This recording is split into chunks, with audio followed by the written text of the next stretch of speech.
Tantangan ekonomi global pasca pandemi COVID-19 masih terus berlanjut. Berbagai negara maju saat ini tengah dihadapkan pada era suku bunga tinggi yang bertujuan untuk menekan inflasi di penghujung pandemi. Akibatnya, mata uang negara berkembang pun mengalami tekanan akibat arus keluar dana asing dari negaranya masing-masing. Lalu seperti apa negara berkembang seperti Indonesia merespon sentimen global yang terjadi saat ini? Ya pemirsa, saat ini kami telah bersama dengan Ketua Dewan Komisioner Lembaga Penjamin Simpanan, Bapak Purbaya Yudi Sadewa, dan juga pakar ekonomi peraih hadiah Nobel di bidang ekonomi yang juga profesor di Columbia University, serta Chief Economist The Roosevelt Institute, Professor Stiglitz. Hello, how are you, Professor Stiglitz and Mr. Purbaya? Hope all is well. Thank you for joining us and glad to have you on our show today. Okay, Mr. Joe. The aggressiveness of developed countries, especially the United States, in raising interest rates in response to inflation, cost debt and exchange rate crisis in developing countries. What is your point of view about this policy? I think it's largely mistaken to raise the interest rates from the zero where they've been since 2008 to a more normal level was the right thing. The cost of capital is not zero. Zero was a peculiar period after the global financial crisis. But what they've done is beyond that, raising it too fast, too far, reflects, I think, a misdiagnosis of the problem. They seem to believe that it was a result of excess aggregate demand. It's not.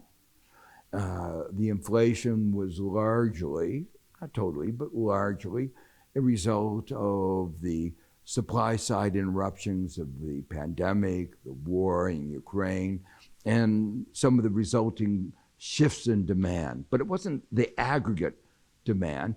And the interest rate is a very blunt instrument that works only through aggregate demand. What I had predicted was that much of the inflation would be reversed when the supply side interruptions were addressed. And that's true today. What we saw was that the rate of inflation has come down dramatically, down to 3%, in some countries even below that. Simply because the problems like the shortage of chips that led to high auto prices have been resolved.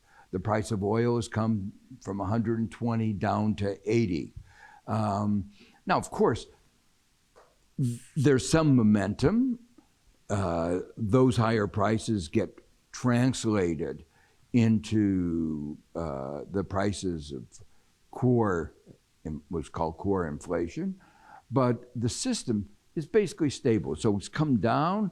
We can live with 3% inflation. No reason to kill the economy to get it down to some magical 2%. The pain would not be worth the gain. And we can actually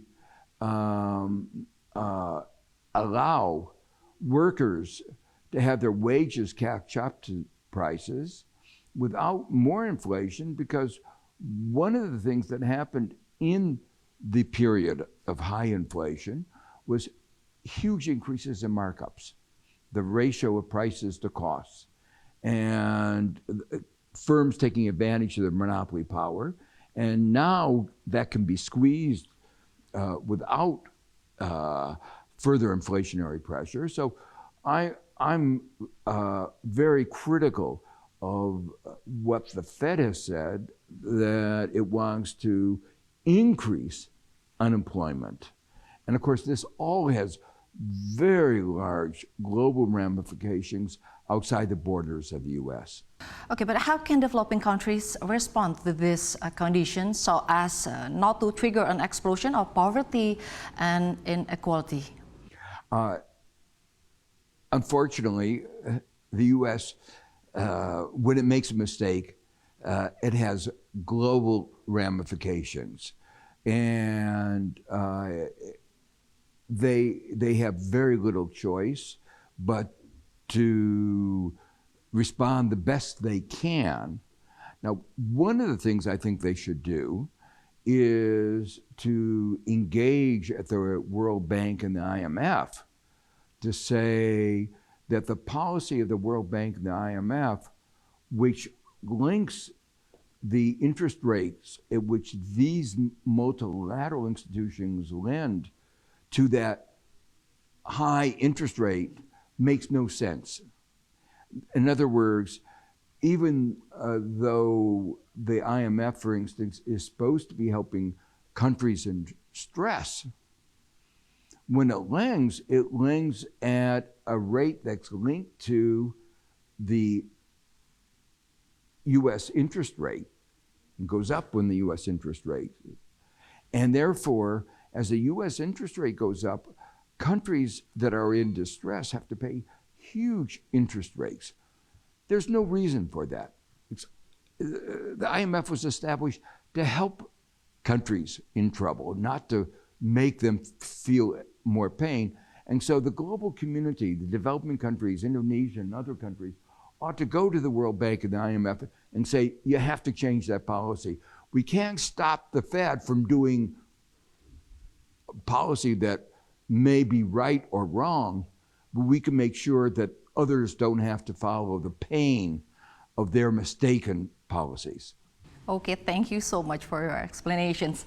And now, Mr. Purbaya, how do you see the potential of high interest rate stay longer due to stubborn high inflation in several countries, and the potential of economic recession following that high interest rate era? Well, if I understand it correctly, the U.S. Central Bank is adamant in fighting inflation. They will likely to increase interest rate further, maybe by one more times. But even though their interest rate is at that high level, what I've seen over the last several months is basically they're changing their monetary policy. They're not really tightening their monetary policy, because if we look at the monetary base, it changed from negative 15 in March this year to close, slightly positive, close to 1% this year, meaning that they are starting to ease their monetary policy, meaning also that the U.S. economy is unlikely to fall into recession. For the Indonesian response, I think the central bank is following suit. They also hike interest rate quite significantly, now is at 5.75%.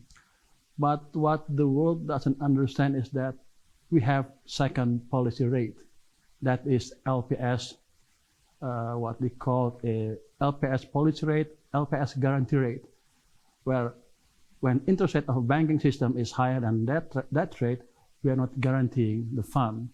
And that is more influencing the banking system compared to our central bank interest rate. So basically, even though the interest rate of our central bank increased to 5.75%, but because we are not increasing our interest rate, relatively stay at the low level of 3.5 and then increase it very slowly to 4.25, the economy can still breathe. So I don't have to go to the IMF to say what to do, but because we have already finding a way to mitigate the impact of the increase in the Fed interest rate. That is inspired by him also. 20 years ago, he lectured me on how to understand the economy. Until now, it lingers in my mind perfectly. Thank you very much, Mr. Purbaya. Professor. But talking about the high interest rate era, do you think it will affect the financial market in developing countries, especially Indonesia, considering we have seen the capital outflow in equity and bond market recently?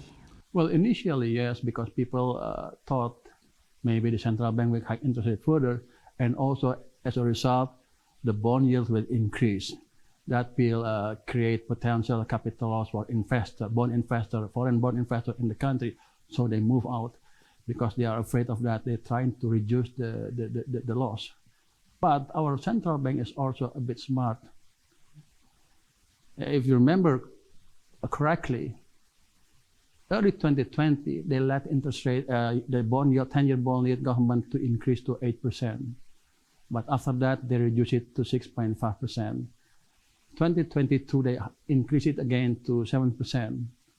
That's caused capital outflow, and weakening of the rupiah. But recently, they reduced again the bond yield to close to 6.4%. And this level is not that different compared to the pre-COVID-19 level. I believe with that, when the market understands about that, they will come back to invest in our country. And considering that we maintain the market rate at the low level, meaning that the potential of economic growth is there, they will come back to us again, because investors tend to invest in a country where give a high GDP prospects. Okay, thank you so much, Mr. Pupaya. And now, Mr. Joe. Many countries are trying to abandon their dependence on the US dollar, one of which was initiated by the Asian countries, also the BRICS. Is this method effective in strengthening the economic resilience of Asian and BRICS countries? Well, I think the world has been very dependent on the dollar. The dollar plays multiple roles. It's a store of value, it's a unit of account, it's a unit in which trade transactions occurs. In each of these roles, there are different issues at stake.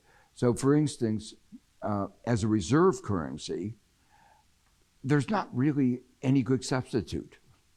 That a lot of people would say, oh, I'd like not to keep my money in dollars, but they look at Europe and they say, well, the euro has had some big problems, the euro crisis.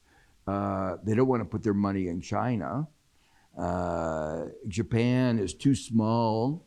So in fact, as a default, the dollar is going to remain as the strongest and most important reserve currency. But in terms of transactions and how you denominate transactions, the fact is that China is a much larger role in trade even than the United States. And so I think there's a natural evolution away from a lot of trade being denominated in dollars towards other currencies. And I think the efforts that are being made, for instance, at this ASEAN meeting to make it facilitate that kind of framework of having transactions more easily done in other currencies is a good thing. I think there are many advantages, both in terms of transaction costs and also risk, by having transactions denominated in other currencies. So the ease of the transaction itself. That's right. Okay, thank you so much. And then Mr. Purbaya, do you think the Asian collaboration in financial sector could reduce the negative impact from the high interest rate trend in several developed countries for now? Well, the collaboration of Asian countries in that area is pretty weak. In the past, they have this Chiang Mai initiative, and then improve it to CMM. I don't know about that, but the implementation is not that strong, and the system has not been tested. So that I can say that in this stage, we cannot really mitigate the impact of high interest rate in the US to the rupiah, or to the rupiah, to the local currency. But recently, or yesterday, we just launched this LCT, local currency transaction. That is bilateral swap agreement, implementation of bilateral swap agreement between Indonesia and China and Korea, with Japan, and also with Malaysia and some ASEAN countries. The amount of transaction is not that much compared to the actual trade that we are conducting. It's close to $3.7 billion.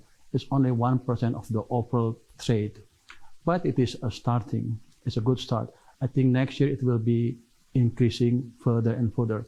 I hope if we can promote it successfully, to some extent we can reduce the impact of the fluctuation or uncertainty in the US policy. Our discussion is getting more interesting, but we need to have a short break. Ya, pemirsa, dialog di segmen khusus Money Talk CNBC Indonesia bersama dengan Ketua Dewan Komisioner Lembaga Penjamin Simpanan, Bapak Purbaya Yudi Sadewa, dan juga pakar ekonomi Profesor Stiglitz akan kembali sesaat lagi.